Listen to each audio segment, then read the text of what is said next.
Kedua calon presiden telah mengampanyekan kebijakan-kebijakan ekonominya masing-masing. Apa yang terjadi pada ekonomi Amerika Serikat jika salah satu capres dinyatakan menang? Dan apakah ini berdampak besar terhadap Indonesia? Sudah bergabung bersama kami ekonom dari Universitas Indonesia, Fitra Faisal melalui sambungan Zoom. Halo, selamat malam Pak Faisal. Selamat malam, Mbak Dea. Dengan posisi skor electoral vote hingga malam ini Biden berpotensi besar untuk memenangkan Pilpres. Apakah Biden atau janji politik Biden dengan memperluas lapangan pekerjaan, kemudian juga menaikkan pajak ini bisa mendongkrak perekonomian Amerika Serikat pada masa pandemi seperti ini? Ya, menarik Biden versus Trump. Biden berhasil memflip kemungkinan di Michigan, yang mana sebelumnya itu daerah biru, daerah yang Trump ya. Dan sebelumnya ya di masa Obama ini adalah daerahnya Demokrat juga. Ya flip state lah. Nah, kenapa di Michigan ini menjadi penting? Karena Michigan ketika melihat Trump, ya ini melihat sebuah potensi ekonomi yang jauh lebih bagus dibandingkan dengan zamannya Obama pada saat itu. Karena dengan liberalisasi perdagangan, hollowing out industri ya dari Amerika Serikat ke China dan juga ke Meksiko, yang pada akhirnya membuat daerah-daerah ini disebut sebagai Rust Belt gitu ya. Ini mereka kehilangan pekerjaannya ya, gara-gara ya pertumbuhannya adalah kepada Demokrat, karena kebijakan Demokrat maka kita kehilangan pekerjaan. Lalu kita memilih Trump. Nah, sekarang Michigan swinging ke Biden. Dan kenapa itu terjadi ya? Karena memang orang di sana lihat bahwa ya, ternyata Trump belum berhasil betul-betul memperbaiki keadaan. Ya, Trump memang berhasil di awal-awal ketika dia juga sempat mengklaim bahwa angka pengangguran rendah sepanjang sejarah. Tapi COVID kemudian merubah segala sesuatunya. Kalau tidak ada COVID mungkin Trump menang lagi. Ya, karena banyak orang-orang yang kehilangan pekerjaannya di masa COVID ini, dan pada akhirnya dia melihat bahwa Trump itu adalah salah satu penyebab ya mereka kehilangan pekerjaan juga. Makanya ini agak tendensinya towards to Biden. Nah, bagaimana kemudian perbedaannya antara Trump dengan Biden terkait dengan kebijakan ekonomi dan perdagangan internasional? Posisi mereka terhadap China akan tetap sama. Mereka akan moving away from China, akan selalu mencari alternatif untuk mengurangi pengaruh China di Asia, tapi caranya yang berbeda. Trump melakukannya secara bilateral, head to head, US-China trade war adalah salah satu konsekuensinya. Tapi Biden dan juga Obama, ya kita bisa menganggap bahwa Biden ini kopinya Obama nanti, kebijakan-kebijakannya itu cenderung lebih regional. Obama memasuki Asia lewat TPP, ya.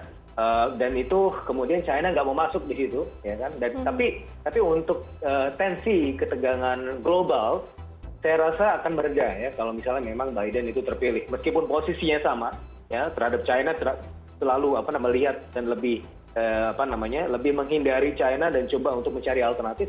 Tapi caranya saja yang berbeda. Nah, posisi Indonesia menarik karena sudah mendapatkan kunjungan dari dua negara besar sebelumnya ya, dari Suga ya, PM Jepang yang baru terpilih, dan kemudian yang terbaru adalah Mike Pompeo memperpanjang fasilitas GSP kita.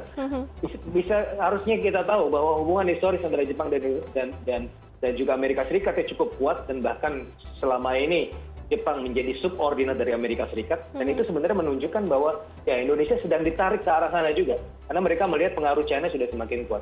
Tapi di sisi yang lain Indonesia selalu bisa memanfaatkan keadaan yang selalu di tengah, gitu ya, sehingga kita berteman dengan semuanya. Dengan China kita dekat, dengan Jepang kita dekat, dengan Amerika Serikat kita dekat, dan itu menaikkan posisi tawar kita di antara mereka semua. Artinya dengan misalnya kita berandai-andai, misalnya Biden menang, semakin dekatkah kita dengan Amerika? Nah, ini menarik ya. Jadi Indonesia siapapun yang menang itu akan menang juga, gitu ya. Karena post pandemic Indonesia ini sebenarnya dilihat sebagai alternatif ya. ASEAN dan juga di situ Indonesia sebagai alternatif selain China. Untuk pusat produksi dan jaringan produksi China yang selama ini Amerika Serikat sangat tergantung sekali ke sana. Selama pandemi mereka melihat bahwa ketergantungan ini tidak terlalu bagus, gitu ya. Ketika terjadi shock di situ mereka juga terdampak. Maka mereka ingin mengurangi ya ketergantungannya dengan melebarkan portofolio ke ASEAN. Siapapun yang menang, ya kita menang. Nah, tetapi kalau kita bicara mengenai kedalaman negosiasi, sementara ini kita sudah lumayan dalam dengan Trump ya. Dengan Mike Pompeo datang ke sini, GSP itu kan sebenarnya alat negosiasi dia. Yang kita menang dan kemudian bisa lanjut GSP-nya. Terus kemudian kita juga akan membuat macam limited trade deals di Mas Trump gitu ya. Ketika Biden menang mungkin kita harus berbicara lagi ya bagaimana nanti proyek atau kerjasama kita ke depan kira-kira hubungannya seperti apa. Kalau dengan Trump kita sudah tahu ya bilateral ya head to head dan ya dalam konteks ini menguntungkan kita. Dengan Biden saya rasa ya salah satu kelemahannya adalah ya kita harus memulai lagi dari awal. Tetapi tetap saja ya baik Biden maupun Trump itu saya rasa baik buat kita ya karena ya Indonesia adalah suatu negara yang sekarang sedang diperebutkan. Toh inti dari perdagangan internasional, inti dari kerjasama ekonomi itu adalah negosiasi. Dan kita sudah melihat sepanjang tahun ini, mulai awal tahun setidaknya, itu tim negosiasi kita di Kementerian Perdagangan dan Kementerian Luar Negeri itu sudah cukup baik. Pertama menang di WTO versus Australia di kasus copy paper. Kemudian ya yang terakhir yang GSP kemarin, GSP kita juga sebenarnya tim negosiasi kita juga cukup piawai ya untuk kemudian melancarkan itu lagi di mana negara-negara lain justru dicabut, kita dilanjutkan. Ya memang ada posisi strategis kita juga, tapi di sisi lain ada kemampuan dari tim negosiator kita yang membaik. Jadi siapapun itu, asalkan tim negosiasi kita mampu bekerja dengan baik, kita mampu untuk menangkap peluang-peluang tersebut. Tapi Pak Faisal kan kita tahu bahwa Biden ini diusung oleh Demokrat dan Demokrat ini sangat berbeda gaya bisnisnya dengan yang kita tahu Trump dari Republikan yang lebih pro perdagangan bebas. Bagaimana Anda melihat ini? Apakah nanti ada ganjalan ketika bernegosiasi dengan Indonesia? Justru saya melihat Republikan itu agak lebih proteksionis dan lebih mengundang deglobalisasi ketimbang Demokrat.